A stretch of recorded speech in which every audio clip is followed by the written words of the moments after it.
என்பதா குருநாதன் என்பதா என்னை பார்த்து பார்த்து வளர்ப்பதனால் அன்னை என்பதா உன்னை கடவுள் என்பதா கருணை வடிவம் என்பதா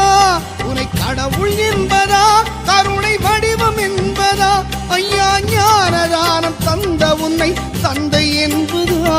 உன்னை தெய்வம் என்பதா குருநாதன் என்பதா என்னை பார்த்து பார்த்து வளர்ப்பதனால் அன்னை என்பதா